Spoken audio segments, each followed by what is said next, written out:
Bonjour et bienvenue dans cette nouvelle vidéo, je suis Sébastien, je suis ravi de vous retrouver aujourd'hui pour une vidéo dans laquelle on va traiter du sujet suivant, comment faire pour virer un locataire. Alors avant qu'on voit ça ensemble, si vous êtes ici pour la première fois, n'hésitez pas à vous abonner à la chaîne YouTube en activant la petite cloche pour être informé de la publication de toutes mes nouvelles vidéos. Ici on est en famille, on parle immobilier et des stratégies que vous avez à votre disposition pour vous construire un patrimoine immobilier tout en dégageant des compléments de revenus grâce à ce patrimoine immobilier.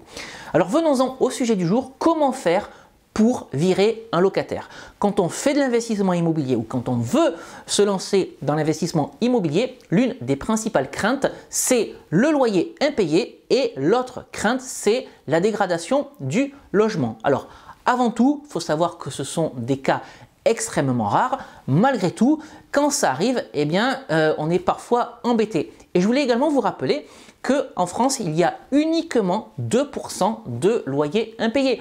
C'est-à-dire que vous êtes certain à 98% de toucher vos loyers quand vous vous lancez dans l'investissement immobilier. Donc il n'y a vraiment pas de quoi s'en priver parce que si je vous disais que vous avez 98% de chances de gagner au loto, je suis certain que vous iriez tous jouer à la fin de la semaine. Voilà pour cette petite parenthèse. Malgré tout, eh bien, il peut arriver, et oui, dans les 2%, que les logements soient dégradés ou qu'il y ait des problèmes de loyer impayés. Et dans ce cas-là, eh bien, on a plutôt envie de se débarrasser de son locataire ou de ses locataires. Alors, que dit la loi à ce sujet? Eh bien, la loi dit qu'on peut reprendre un logement immobilier pour 3 raisons. Première raison, congé pour vente. Deuxième raison, récupérer un logement pour y loger soi-même ou quelqu'un de sa famille. Et puis, troisième raison, eh bien, pour un motif légitime et sérieux. Et je vous propose qu'on voit ces 3 raisons les unes à la suite des autres. Première raison, la vente du logement. Il faut savoir que le congé pour vente ne peut se faire qu'à l'échéance du contrat de bail en respectant un préavis qui va être de 6 mois pour une location vide et ce préavis va être de 3 mois pour une location meublée. Et ce préavis, eh bien, vous devez l'envoyer à votre locataire ou à vos locataires par courrier recommandé avec avis de réception. Et puis, n'oubliez pas que si plusieurs personnes figurent au contrat de bail, ça peut être le cas d'un couple qui vous loue un logement, mais ça peut être également le cas dans une colocation, eh bien il faudra envoyer autant de courriers recommandés de préavis qu'il y a de personnes présentes sur le contrat de bail. Faites bien attention également parce que en location nue et uniquement en location nue et pas en location meublée, eh bien le locataire que vous avez en place dispose d'un droit de préemption. Il est donc prioritaire pour acheter le logement avant que vous puissiez le mettre en vente normale entre guillemets. Et si les délais de préavis, donc de 6 mois pour la location nue et de 3 mois pour la location meublée ne sont pas respectés, eh bien alors là, le logement devra être vendu loué, et on le sait très bien, un logement qui est vendu loué, c'est un logement qui a beaucoup moins de valeur. Voilà donc comment faire pour récupérer un logement dans le cadre d'une vente.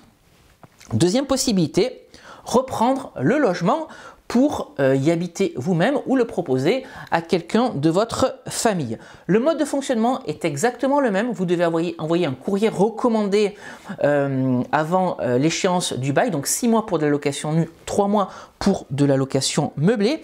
Et qui va pouvoir bénéficier de cette reprise? Eh bien, ça va être le bailleur lui-même, son conjoint, ses ascendants ou ses descendants, ou encore les ascendants ou les descendants de son conjoint.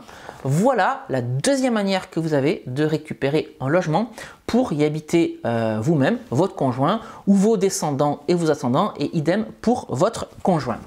Et puis le sujet qui nous intéresse plus particulièrement, ça va être le motif légitime et sérieux. Mais malheureusement, ce motif légitime et sérieux, eh bien, il n'est pas précisément défini par la loi et ça va être à la libre appréciation du juge. Et qu'est-ce qu'on entend par motif légitime et sérieux? Ça va être des retards répétés dans le paiement des loyers, ça va être une dégradation importante des lieux ou de l'appartement ou de la maison que vous avez loué, ou encore une sous-location qui n'aurait pas été autorisée. Et quand on rentre dans ces considérations-là, des retards de paiement de loyer, de la dégradation, de la sous-location non autorisée, alors on va rentrer dans des procédures juridiques, des procédures judiciaires avec des délais que vous n'allez absolument pas maîtriser. Et donc pour reprendre un logement, le conseil que je peux vous donner, eh bien, c'est plutôt de vous retrouver dans les deux situations précédentes. La reprise pour vente ou la reprise pour récupérer le logement pour soi-même ou pour l'un de ses proches, parce que avec ces deux premières manières de récupérer le logement, au moins vous maîtrisez les délais. Vous savez que vous avez la date anniversaire du bail et que vous avez un préavis de 6 mois en location nue à donner ou un préavis de 3 mois en location meublée à donner.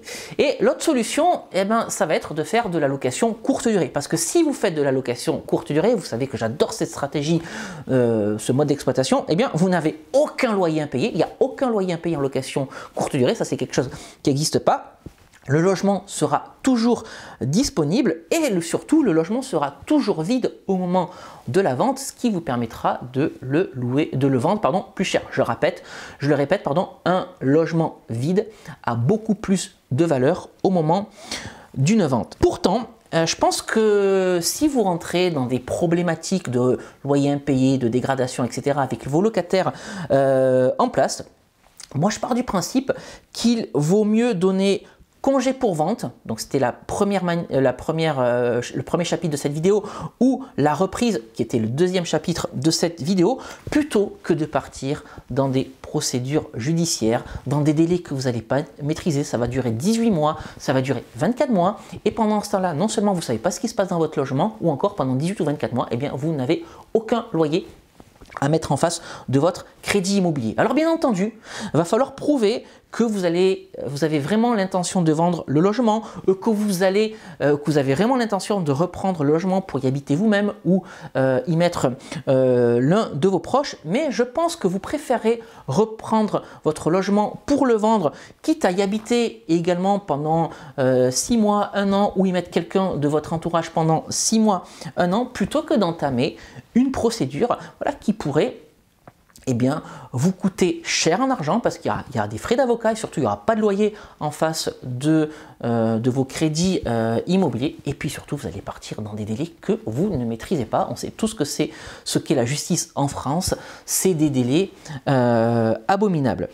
Et puis dernier conseil qu'on pourrait évoquer, pourquoi pas trouver un terrain d'entente avec un locataire, voilà, moyennant une petite enveloppe, vous récupérez le logement et lui le libère pour aller se reloger ailleurs. Voilà, c'est quelque chose qu'il est possible de faire également. Il suffit de trouver un terrain d'entente. Voilà ce que je voulais partager avec vous aujourd'hui dans cette vidéo. Voilà 3 manières que vous avez pour virer un locataire, ou 3 manières que vous avez pour récupérer un logement. J'espère que cette vidéo vous aura plu. Si c'est le cas, n'hésitez pas à la liker pour soutenir tout le travail que je fournis sur cette chaîne YouTube. N'hésitez pas non plus à me suivre sur les réseaux sociaux, sur Facebook et sur Instagram. Je partage avec vous les coulisses de tout ce que je fais au quotidien. Et puis, si vous êtes ici pour la première fois, n'hésitez pas à récupérer mon package de bienvenue, 2 e-books et une formation de plus de 2h30 pour comprendre les mécaniques de l'immobilier. Pour accéder à ce package de bienvenue, rien de plus simple, vous regardez les petites fiches qui apparaissent en haut à droite, et sinon, vous regardez dans la description juste en dessous de cette vidéo. Allez, on va se quitter ici pour aujourd'hui, et puis comme d'habitude, on se retrouve très prochainement pour une nouvelle vidéo ici sur cette chaîne. Je vous dis à très bientôt. Ciao!